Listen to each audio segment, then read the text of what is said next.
Anthony Hartwig here with another fall sports season preview. We're joined by the head coach of the volleyball team down in Crestview, Alisha Auer. Coach, thank you so much for taking the time to join us today. Thanks for having me. Another season in Crestview coming up at you. Before we talk about all the exciting things we have in store this year, let's quickly recap last year. Another tremendous season for Crestview. What kind of lessons do you think the team's taken from last year, or what do you hope the returning players are going to bring from last season? Well, last year was kind of a dream season. I mean, my 20 plus years of coaching, that was probably one of the most enjoyable years just based on the personnel, the team chemistry, how hard they worked, how much fun they had. So it's really hard to measure up to last year. It's funny, when we started over the summer, the girls kind of were quiet on the court and it wasn't real energetic. So that's something that we've been learning to do, is to fill the voids of energy that we've graduated, and still be successful on the court and have fun. So it's been a learning season. We still have a ton of talent, but bringing it together without the leadership of last year's seniors has been different. So I think that the girls are learning that this is a different year, this is a new year, and we just need to make it our own. Yeah, I mean, I think we ask this every year because it's always a successful season, but how do you kind of separate last year from this year and say, hey, you know what, last year happened, it's cool, but we did graduate seniors, we are a different team, and we have to make sure that we're not, leaning on last year's success. Oh, yeah. I mean, every year when you have success, you develop a bigger target on your back. So every team wants to beat you based on how you did last year. So the girls know that the target is very big, and they just need to know that we are a different year. We're a different season. We're a different team. We have different personnel. And they're learning to fill their roles, and it's an ever evolving process. I mean, we're trying different positions. We're different people on the court. So we're finding it. We're getting there.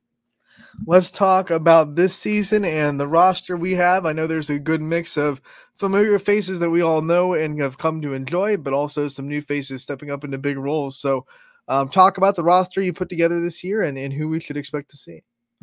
Well, this year we have 7 seniors. Obviously, we have Abby Emsch coming back for her final season. I know everybody will be glad to know that she's finally a senior, so we're looking forward to Abby's year. I have 6 other seniors. Some of them have played varsity in the past. Lydia Campbell was middle for me last year. She's back. Natalie Blakeman was DS last year. She's back. I have some kids who played JV last year and are moving into some varsity roles. And then I have a couple of juniors. I have Lainey Auer. She's recovering from an injury she's had with her foot over the summer. So we're still waiting to get her full go. Hope that's going to be soon. And then we have Sophia Stewart, who is stepping in as a setter. She's doing a really nice job.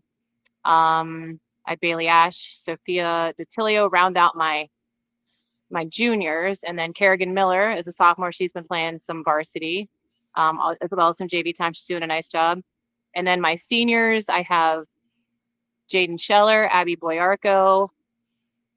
There's 7 of them, so it's hard for me to remember. Aubrey Unkefer, and then I already said Abby Emsch,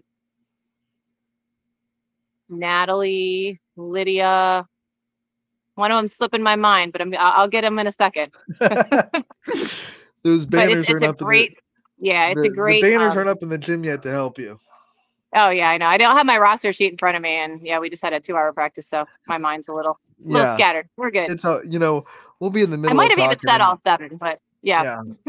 One of the things we want to talk. Allie Howell. Allie is my other senior. Allie, I'm sorry.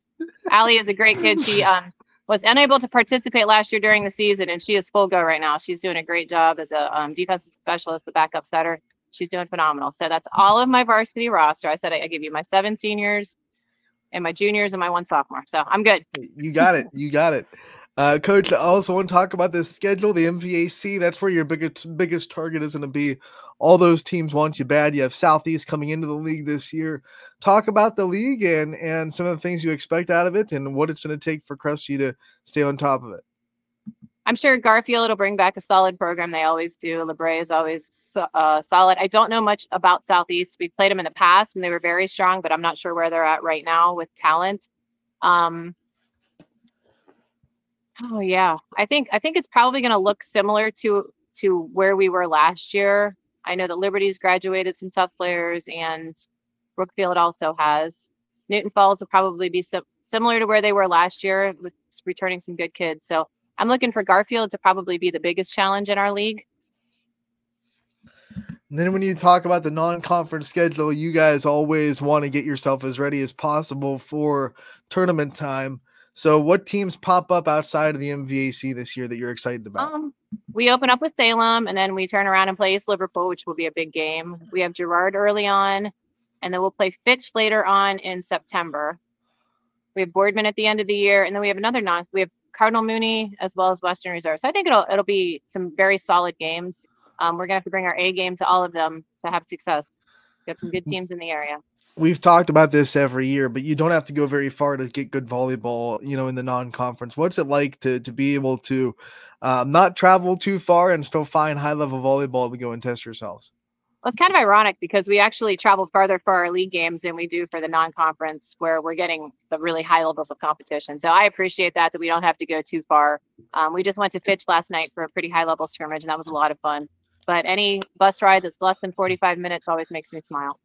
We usually don't spend the season preview talking about tournament time, but because of the realignment and the more divisions in volleyball and every other sport that's not named football, I want to talk to you about kind of what you saw out of it, what your initial thoughts are about, being in a different spot. I know in Division 5, it's a lot of familiarity with where you guys were last year, especially locally. But what are some things that you thought about, expanding the divisions for volleyball and what it does for Crestview?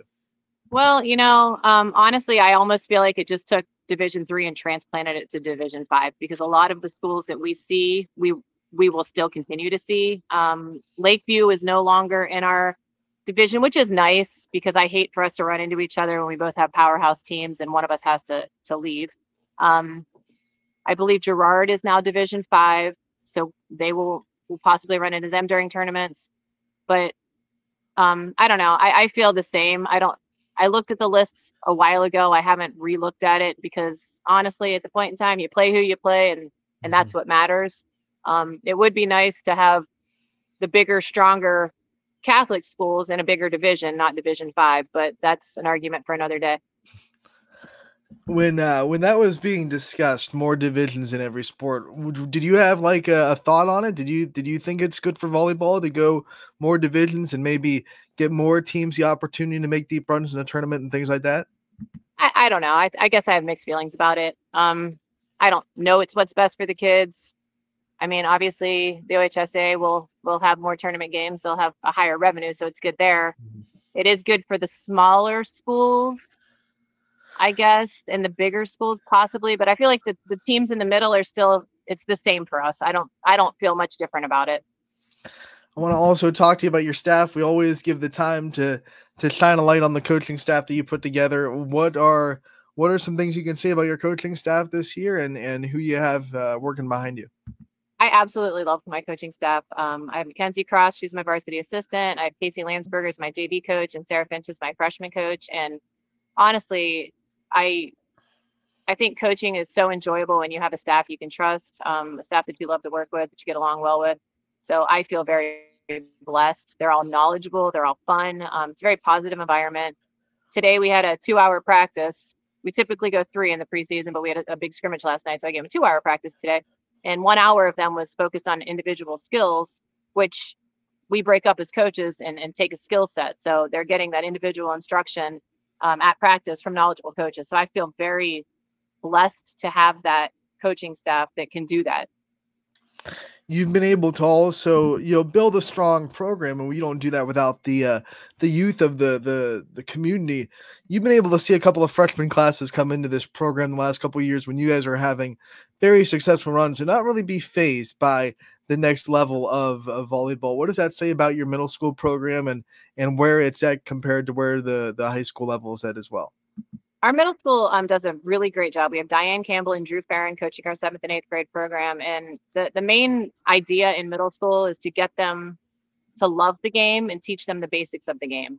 And it's fun to watch the girls progress. And then once they come from 8th grade to freshmen, then they see the upper level kids and then they know what they need to do to get to that next level. So I think it's a really nice progression. Like I said, teach them to love it first, teach them it's fun, teach them the basics, and then let them develop. They get their own love for the game, and that's when you really start to grow amazing volleyball players because they just love to play. We all know the Crestview community is excited to come out for volleyball this year. When is the first game that they can come out and watch the Rebels play? We are at home on Tuesday. what's the date? 17th. The 20th? 20th, is that right? Mhm. Yep, Tuesday the 20th, we will host East Liverpool at Crestview. But we open up at Salem on the 17th. That's exciting. Day one of volleyball. Crestview's there. Not wasting any time. Coach, we want to thank you so much for taking the time to join us today. We appreciate the season preview, and we'll talk to you in real soon. Great. Thanks for having me. You got it.